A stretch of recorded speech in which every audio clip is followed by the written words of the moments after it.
كيكة البرتقال الخطيرة. الشتاء يعني البرتقال. تعالوا مع بعض نعمل كيكة بالبرتقال من غير لا بيض ولا لبن. هنعرف ازاي دلوقتي. يلا مع بعض نشوف المكونات وتطلع هشة وجميلة زي ما انتوا شايفين كده. اول حاجة هجيب ربع كوباية زيت.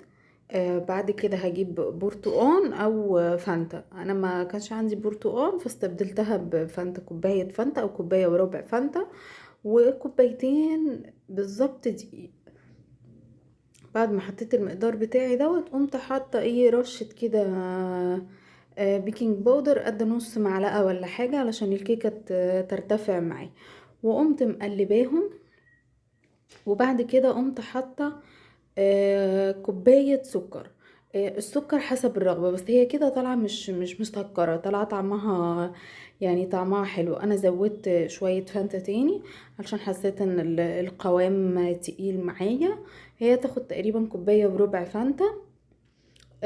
هتقعدوا تقلبوا فيها بقى كده لغايه لما تحسوا ان القوام بتاعها بقى زي قوام الكيكه، يعني بقى سايل معاكم.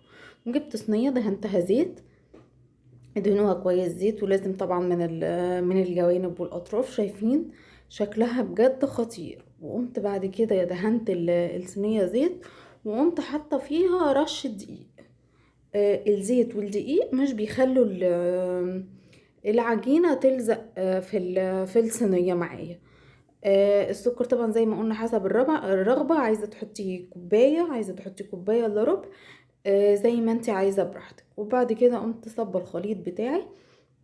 كنت طبعا مشغله الفرن قبلها على درجه حراره 180، او الفرن بتاعك لما يكون شغال، لو مش بدرجه حراره اصلا.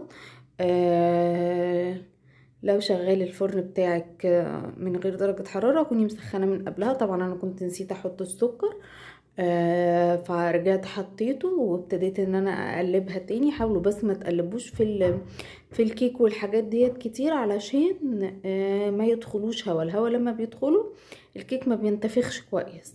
وبعد كده عملت صوص كده علشان يتحط على الوش. جبت حوالي 4 معالق سكر بودرة، وقمت مقلباهم في معلقتين فانتا، او طبعا لو انتي حاطه عصير برتقال قلبيهم في عصير برتقال لغايه لما يبقى القوام بتاعهم سايل ويبقوا شبه الصوص كده. ده هنحط عليها لما نطلع الكيكه. مش عايزه تحطيه ما تحطيهاش، هي تقريبا الكيكه هتاخد 25 دقيقه او 30 دقيقه بالكتير قوي. وانتي برضو فضلي تابعيها لغايه لما تلاقيها استوت كده، وتحطي فيها ستيك وتطلع نضيفة، او شوكة اي حاجة عندك يعني بتختبري بيها الكيكة هي استوت ازاي. ممكن تحطيها جوه لغاية لما الكيكة تطلع نضيفة، يعني الحاجة اللي انت حطها فيها تطلع نضيفة.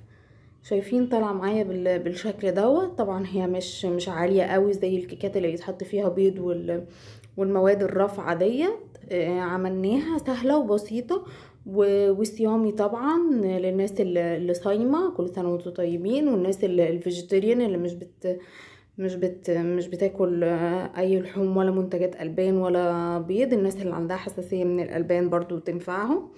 استنونا بقى في وصفات تانية ووصفات جديدة. هنعمل ان شاء الله كل حاجة معاكم وبيكم.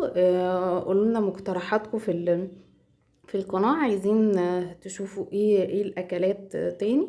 دلوقتي انا حطيت الصوص، مستنية بقى دعمكم، مستنية كومنتات، مستنية سبسكرايب، مستنية اللايكات، مستنياكم تجربوها. وباي باي.